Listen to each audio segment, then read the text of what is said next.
Hi, everybody. This is Elenbaas from Nightlight Astrology, and this is your horoscope of the day for Sunday, March 17th, 2019. Venus in Aquarius is moving into a square with Mars and Taurus, while Mars is moving through trines to Saturn and Pluto in Capricorn. Here's what to watch for. Because Mars is in Venus's sign of Taurus, while Venus is in a superior square to Mars, exerting pressure over Mars, but also conferring blessings and praise upon Mars, we can think of Mars right now like Venus's house guest. Mars must answer to Venus in whatever Venus is doing or asking for, and all will go well. Mars is at the same time plodding through earthy Taurus, making powerful and productive trines to Saturn and Pluto in similarly earthy Capricorn.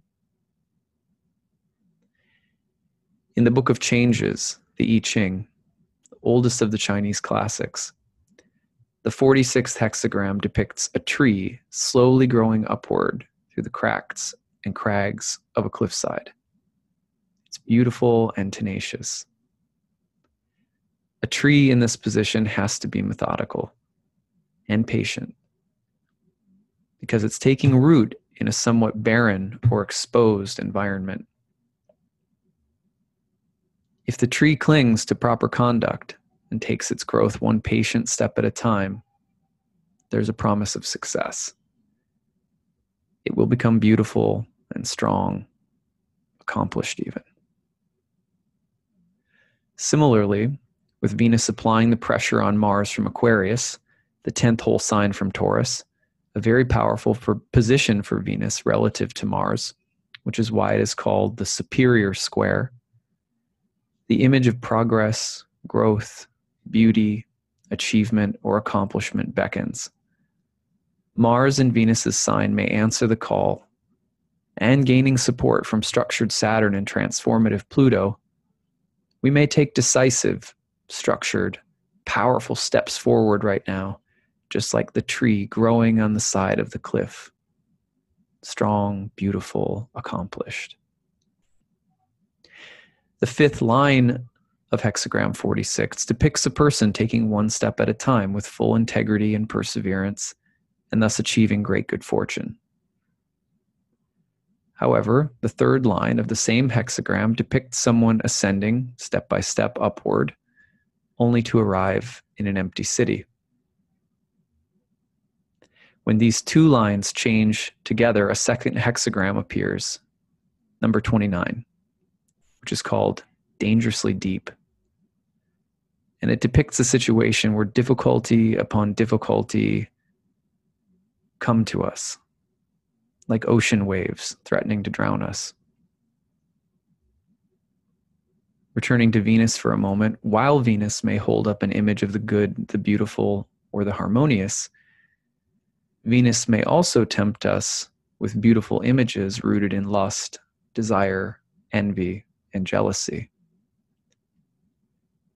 If we are striving for something, however good or beautiful it may appear, and we are working toward it bullishly, while not realizing the essential emptiness of our desire, that no desire rooted in envy and selfishness will ultimately fulfill what our soul is seeking, then whatever steps we're taking right now will only lead us to an empty city, a city of ghosts.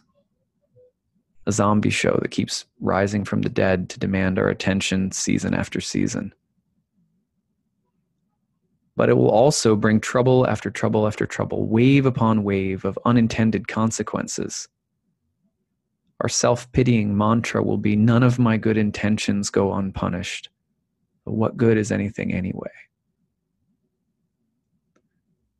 On the other hand, we don't expect anything from our efforts right now. If we do not long after anything, but move toward the good for its own sake without hope of future gain, clinging to integrity, taking our time, then there is some promise of success. So the question becomes, how do we know what kind of desire or goal to pursue in this world? How do we know what is actually beautiful, true, or good? In the Bhagavad Gita, Krishna gives us a few hints. In the 18th and final chapter, he says to Arjuna, Yat tadagre visham iva pariname mritopamam tatsukam satvikam proktam atma buddhi prasadajam. That which in the beginning may be just like poison, but at the end is just like nectar, and which awakens one to self-realization, is said to be happiness in the mode of goodness. He then says, Visalyandriya samyogad yat taragre mritopamam pariname visam iva tatsukam rajasam smitam. That happiness which is derived from contact of the senses with their objects, and which appears like nectar at first but poison at the end, is said to be of the nature of passion. And then finally Krishna says, Yadagre chanubande cha sukham mohanam atmana nidralasya pradmadotam tatamasam udaritam. And that happiness which is blind to self-realization, which is delusion from beginning to end, and which arises from sleep, laziness, and illusion, is said to be of the nature of ignorance. Prayer for the day.